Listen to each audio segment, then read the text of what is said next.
All right, here's your stimulus update in under 10 minutes. So here's the recap. Yesterday, Senate Majority Leader Mitch McConnell took to the Senate floor for the very first time and rolled out his plan, his private little caucus plan for a stimulus package. Now, there is a revolt in the Senate right now over this money, this plan that he rolled out. He actually had senators slamming the door, walking out of a meeting, saying they can't believe what's happening.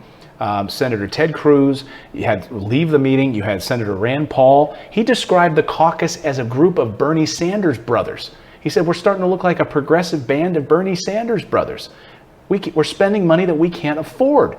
So there's a lot of outrage. There's a revolt. Here's front page headlines this morning of exactly what that revolt looks like. Congressional Republicans are close to a revolt over stimulus aid. Several Senate Republicans in a closed-door lunch railed against the prospect of another sweeping spending bill.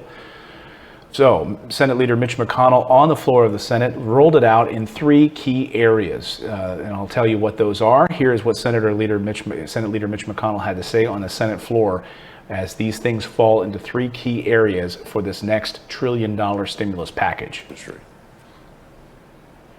I've said we will start with the facts and develop real, targeted solutions on the subjects that matter most to American families. Well, Madam President, it turns out that means three things: kids, jobs, and health care. Kids, jobs, and health care. So what does that shape up like? Well, on the kids front, he actually made fun of the Democrats and said, look, Democrats actually had less money in their bill, their HEROES Act, for education than we do. And the number's coming in at about $105 billion for getting schools reopened, social distancing protocols inside of schools, childcare incentives, and other things. So I was encouraged to hear that. I didn't know how much we would see for childcare. Look, low-income families particularly got hit hard with their inability to be able to, to go to work, but also having to take care of their kids when schools were shut down. It really adversely affected minority communities. So I was glad to hear that Republicans put that in there. He talked about $105 billion for education would be separate from the additional child care money. So $105 for schools possibly and reopening, and additional incentives for child care. That's great news. He also said that he supports another round of direct payments. That was the next big piece of this. So we are getting the word from Senate Leader Mitch McConnell, direct payments, checks going out to the American people. How much? We don't know. Will it echo something similar to the CARES Act, which was passed back in March, which would be $1,200? $1,200 in stimulus money for those who qualify up to $75,000 plus $500 for dependents. That was the CARES Act. What do they want in the Republican side? There is word that they could come to a compromise in keeping it at adjusted gross income levels of $40,000. More than that, and you wouldn't get much of a stimulus check. So $40,000 and under. What about dependents? We don't know. And we don't know exactly how much money this is going to be after all. So if anyone says they know what the stimulus check will look like, they don't. We don't know yet. And we won't know until later in the week, until he goes into his caucus and they hash these things out.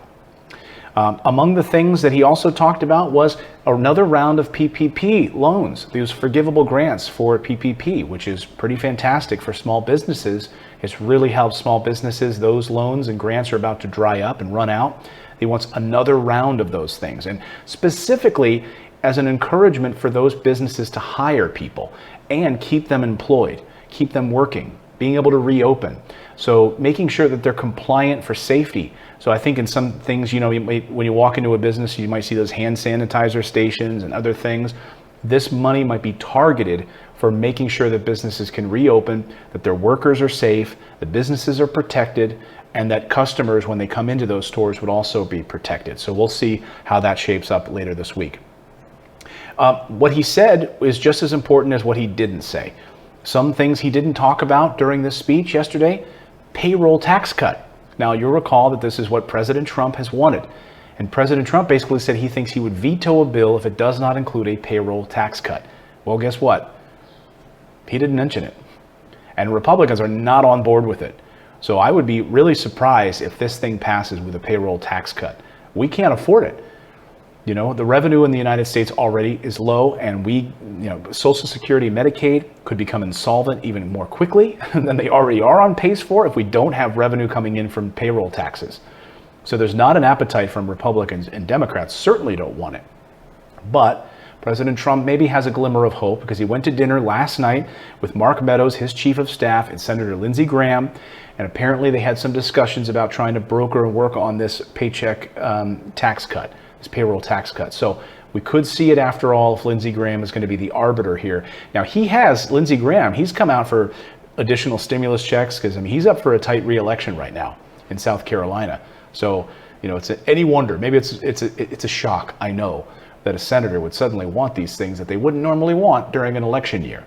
So we'll see. Democrats, for their part right now, are sitting back.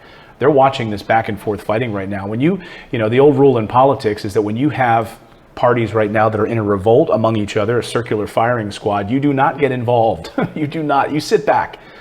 So with these Republicans infighting right now, they're just letting them play it out and get, take this thing one step further. Another, something else that he talked about during the floor speech was liability protection. That's something near and dear to Mitch McConnell's heart. So expect to see liability protection in this bill for businesses. That way they do not get sued because of coronavirus. If someone gets sick on their watch at their business, that they would be protected, like a 5-year moratorium on being able to sue a company because you got sick by working at that company. So that's going to be a big part of this next bill, is that liability protection. What else is in this thing? Well, you have the infighting, and Senator Ted Cruz getting out yesterday. He walked out of that meeting, slammed the door, and he said, "What in the hell are we doing?" He said, quoting him. He said, he basically argued that, he said, if we don't prioritize reopening the country right now as a first priority, he said, you're basically going to elect Joe Biden as our next president. We are going to lose in the fall if we do not prioritize reopening. But I think a lot of what's in this bill from Senate Majority Leader Mitch McConnell is targeted towards reopening. Job incentives for hiring and maintaining workers, safety measures for those businesses, schools reopening, stimulus money so that people can pay their bills, which would be an infusion of cash into the economy. Now, is it as robust as what the Democrats wanted? No. He took a swipe at the Democrats and said, we're not going to have all these bloated policies in there like cannabis money and money for illegal immigrants and other things like that. And sure, there's a lot of bloat in that HEROES Act. But there was also a lot of good in there. And there was state and local workers was in that HEROES Act. That's another something that was not mentioned by Senate Leader Mitch McConnell. Nothing for state and local governments. How does that make you feel? Hazard pay, no discussion of that. So again, the highlights: PPP extensions and a second wave of PPP grants and loans, schools and education money, reopening for businesses, safety measures and different extensions there, childcare incentives for people that are hard hit and need to get back to work, and this is seen as an opportunity for them to get back to the job.